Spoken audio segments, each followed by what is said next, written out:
पांचों राज्यों में बीजेपी कहीं नहीं आ रही है। पांचों राज्यों में मुझे लगता है बीजेपी कहीं जीत नहीं रही है।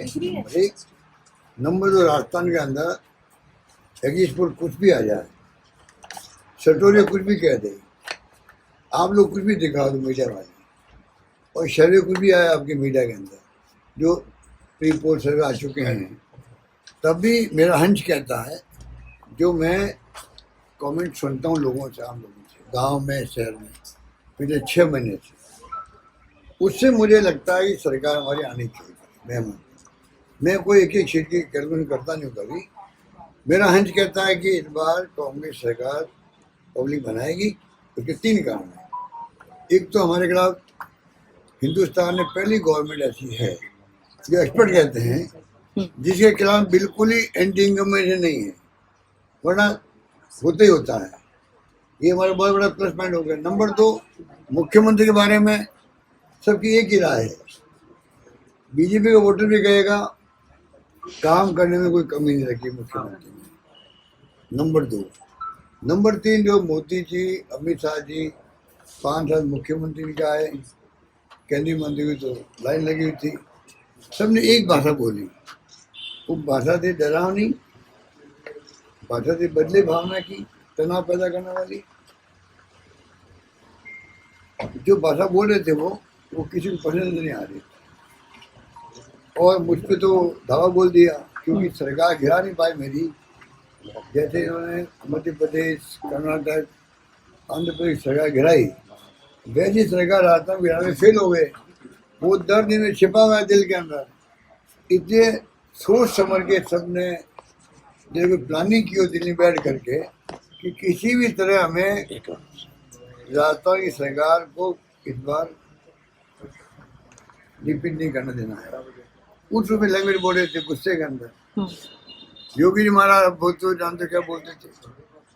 तो ये एक प्रकार से भड़काने वाली बातें भी करते धर्म के नाम पे।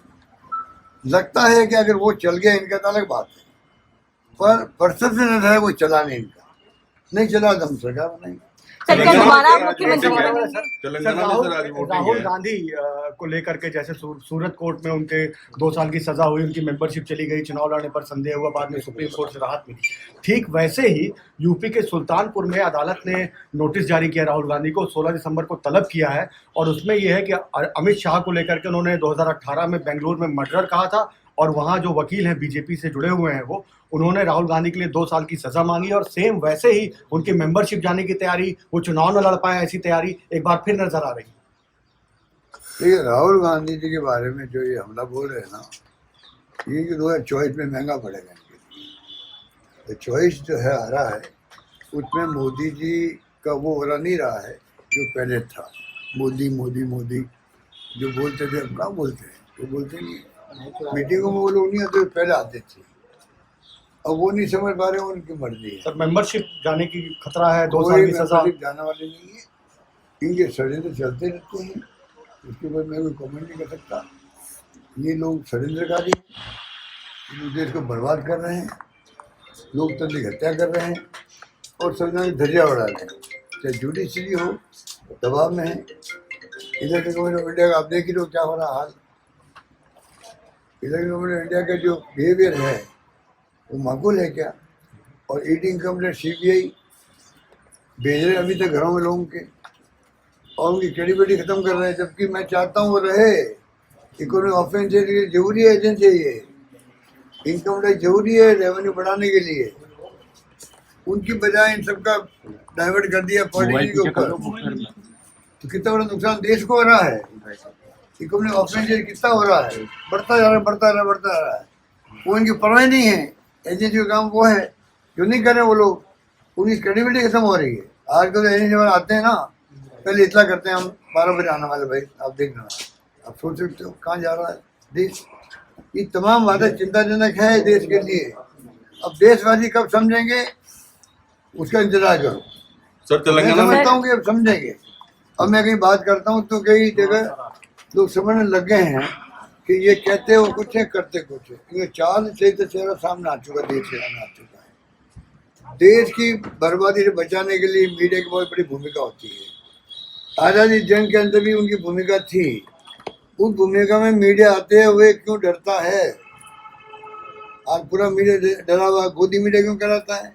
लोगों को बुरा लगता है कि गोदी मीडिया क्यों कहता हम लोगों को। कुछ लोगों को छोड़ दो, सब कॉमर्शियल हो गया धंधा। ये धंधा है कॉमर्शियल आप लोगों का, पैसे कमाने का धंधा हो गया ये। मिशन कुछ नहीं रहा है, चाहे प्रिंट मीडिया हो चाहे आपका विजुअल मीडिया हो। दुर्भाग्य है, तुम लोग खुद को गुलाम बना रखा है। आज कोविड आ गया, पैसे कम कर दिए, नौकरी निकाल दिया, ट्रांसफर कर दी।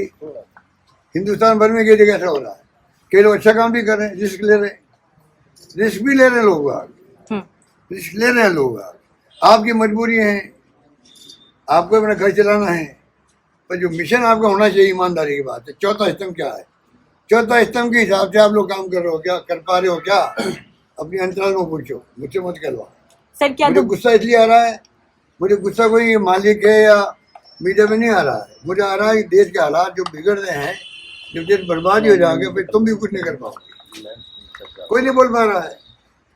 आप में तो प्लेटफॉर्म जो है हिंदुस्तान में, सत्य हिंदी और कई ऐसे मैं नाम भूल गया हूँ, वो ज़्यादा बेटर परफॉर्म कर रहे हैं, खुल के बोल रहे हैं वो लोग। उनकी तारीफ जितनी करें उतनी कम है। ये हालात देश में बन गए। मेरा क्या बगा, मैं तो अपनी दिल की दुख बता रहा हूँ आपको।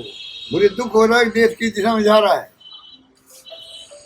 ये तो क्या बताएं, गुजराती दो हैं जो आपके नेता। मैं गया गुजरात 17 में, मोदी जी ने कहा एक मारवाड़ी आया हुआ है यहाँ पे गुजरात, मेरे गुजरात के अंदर, राजस्थानी, जो हमें हराने में लगा हुआ है। भाई और बहनों, अगर मुझे मारवाड़ी हराएगा तो मैं फिर आपके पास आऊँगा, तो कहाँ जाऊँगा? बोले मुझे आप जिताओ। भावुक बन गए वहाँ पर, भावुक बन के मुझे नीच कहते हैं, मुझे नीच कह दिया और भावुक हो गए, चुनाव जीत गए। अब दो गुजराती में राजस्थान आए हुए हैं। अब मैं कह रहा हूँ भाई और बहनों, मैं कहाँ जाऊँगा? आप मुझे जिताओ। ये दो गुजराती जो है ये आगे क्यों चुनाव जीत रहे हैं यहाँ पर, उस वाली बात है। तो मुझे बहुत दुख है। मैं कोई व्यक्तिगत ना किसी खिलाफ हूँ ना कोई नेता हो कोई पार्टी का। मेरा मानना है डेमोक्रेसी के अंदर प्योर लड़ाई प्रोग्राम प्रिंसिपल की होनी चाहिए। सर एक बार क्या आपकी नीति है, पॉलिसी क्या है, प्रोग्राम क्या है और प्रिंसिपल क्या है? लड़ाई हमारी ये दुश्मनी नहीं होनी चाहिए, पर ये हमें दुश्मन मानने लग गए हैं। चक्कर ये हो रहा है, डेमोक्रेसी खत्म हो रही है क्योंकि दुश्मन मानते हैं हम लोगों को। अब पता नहीं आरएसएस की भूमिका कब तक रहेगी इनके साथ में। आरएसएस कहते हैं हम सांस्कृतिक संगठन है और जिसको अपना और अलग रखते हैं, वो देखते रहे देश में क्या हो रहा है। वो मोदी जी की गवर्नमेंट के बारे में उनके क्या कमेंट है, खुल के बाहर आना चाहिए उनको। आज इनकी पार्टी में रोड होने की स्थिति आ गई है। आज नहीं तो कल समझदार लोग तो रिवोल्ट करेंगे इस पार्टी की। समझदार लोग रिवोल्ट करेंगे और रिवोल्ट करना चाहिए, रिवोल्ट करना भी चाहिए। अगर रिवोल्ट नहीं करेंगे तो वो भी दोस्त के भागीदार बनेंगे। और कुछ करना चाहते हैं मुझसे? सर